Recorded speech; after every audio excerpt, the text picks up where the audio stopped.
80 दिनों से चल रहे धरना प्रदर्शन को आज पूर्व विधायक सौलत अली अपने समर्थकों के साथ दलपतपुर से पैदल यात्रा कर नियामतपुर इकरोटिया टोल प्लाजा पर किसानों को अपना समर्थन देने पहुंचे और कहा कि भाजपा की केंद्र सरकार अपनी हठधर्मी पर अड़ी हुई है।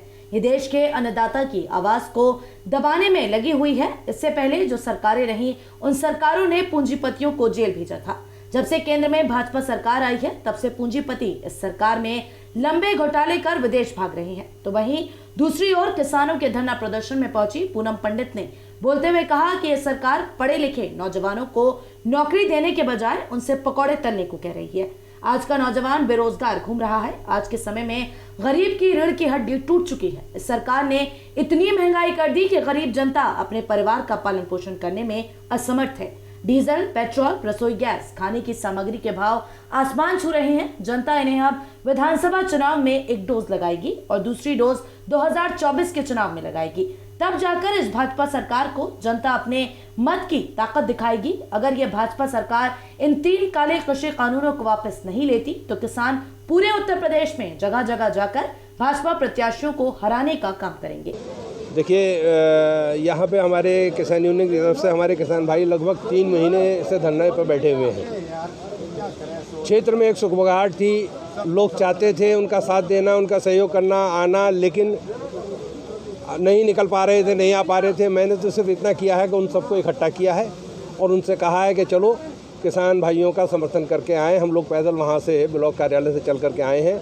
हज़ारों की संख्या में लोग हैं हमारे साथ। ये प्रोग्राम बिना किसी पार्टी, बिना किसी बैनर, बिना किसी नेता के नेतृत्व के है।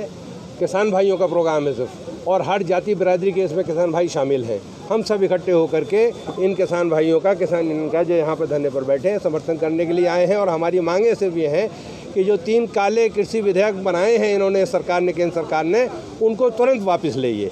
जिसको लेकर के लगभग 1 वर्ष से पूरे किसान आंदोलन, पूरे देश में किसान आंदोलन चल रहा है।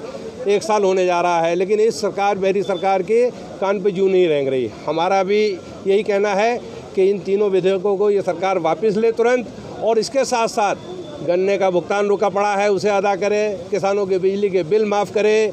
ये सारी मांगें जो क्षेत्रीय मांगें हैं हो सकती हैं, वो हमारी उचित मानते हैं आप? मैं बिल्कुल उससे सहमत नहीं हूँ, मैं उसके साथ बिल्कुल नहीं हूँ। सदन की कार्रवाई कितनी महंगी होती है, वहाँ 1-1 सेकंड कितना महंगा होता है, उसको लेकर के अगर कार्रवाई में कोई बाधित होता है या बाधा डाली जाती है तो ये उनकी नाअहली है। मेरा ये मानना है व्यक्तिगत कि अगर कोई सदस्य उसमें व्यवधान उत्पन्न करता है तो इसका मतलब वो सदस्य जो है वो नाअहल है, नालायक है, अपनी बात कहने की हिम्मत नहीं रखता, इसलिए व्यवधान उत्पन्न कर रहा है। वो वहाँ पे सहयोग होना चाहिए था, अपनी बात कहते, माइक से कहते, समर्थन होना चाहिए था। जैसे कि मुझे नहीं किसी राजनीतिक दल का नाम लेना चाहिए, लेकिन CAA जब पास हुआ था राज्यसभा में तो 5 वोटों से पास हुआ CAA। 11 सदस्य समाजवादी पार्टी के, जिसमें हिंदू मुसलमान सब थे, 5 सदस्य मायावती जी के, 4 सदस्य मायावती जी के, 15 सदस्यों ने जानबूझ करके वॉकआउट किया और 5 वोटों से CAA बिल पास हो गया राज्यसभा में। अगर वो 15 सदस्य वहाँ वोट करते तो CAA बिल पास नहीं होता। इसलिए मेरा ये मानना है कि जो सदस्य व्यवधान उत्पन्न करता है कार्रवाई में, वो अपने आप लायक नहीं है, वो जानबूझ करके अपने अज्ञानता को छिपाता है। और वहाँ पे नहीं, गलत।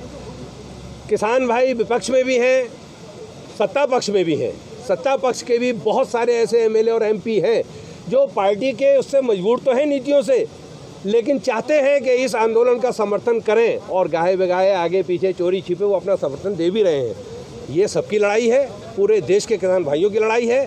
ये कृषि प्रधान देश है, कृषि पर निर्भर है सब कुछ। यहाँ पे कृषि, यहाँ पे 125 करोड़ लोगों के खाने पीने का किसान इंतजाम करता है, उत्पादन करता है। उसी को आप सता रहे हैं, उसी की गर्दन मरोड़े दे रहे हैं आप। कौन साथ नहीं होगा?